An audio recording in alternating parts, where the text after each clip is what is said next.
তারপরে বাড়ি যাওয়ার পর জীবনও ফোন করে খোঁজ নেবে না, দিদি কেমন আছো।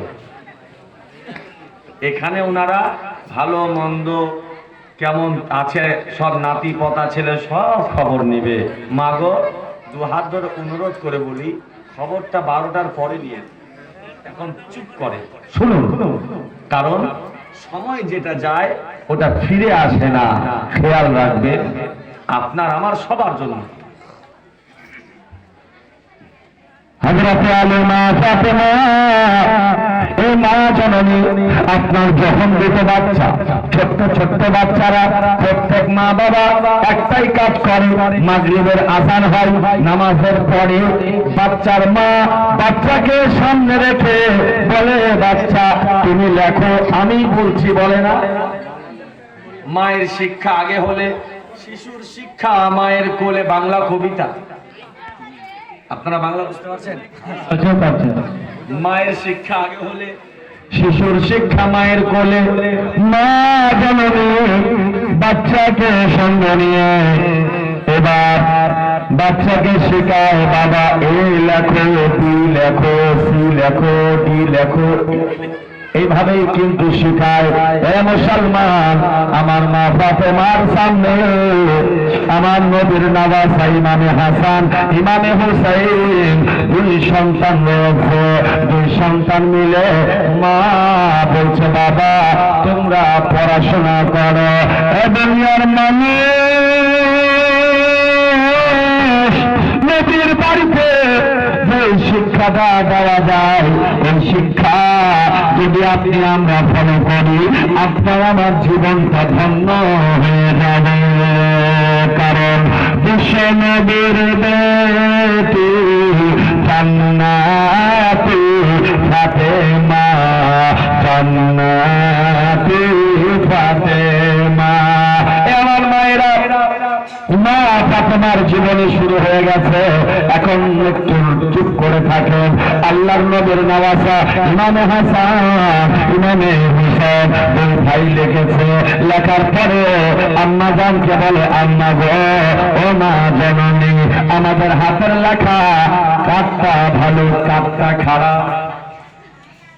আমার নুরুল ভাইয়ের সামনে আমি আর মৌলানা আনোয়ার, আমি আর মাস্টার, আমি আর আনিস ভাই, এই দাদা জান আমার, আমরা যদি দুজনে হাতের লেখা লেখি আর ইনাকে দিই, ও দাদা বলেন তো আমাদের কার হাতের লেখা খারাপ? উনি বলবে, যদি আমি বলি মৌলভী সাহেবের হাতের লেখা ভালো, ভাই কষ্ট পাবে, ভাইয়ের ভালো, মৌলভী কষ্ট পাবে, আমি কাউকে কষ্ট দেব না। উনি তখন বলবে দুটাই ভালো।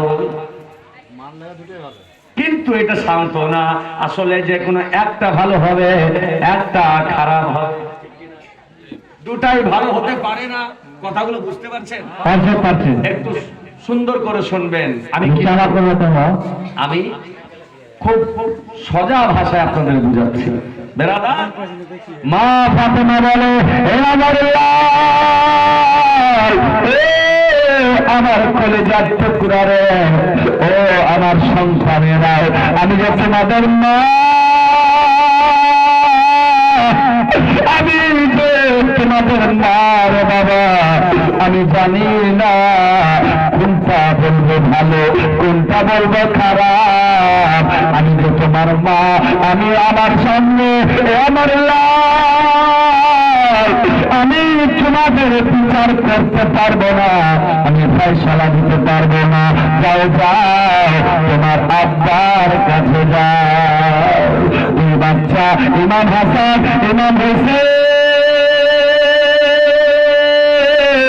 দুই বাচ্চা মিলে আব্বা আব্বা বলে আব্বা যান হযরত আলী শের খোদার কাছে চলে যায়।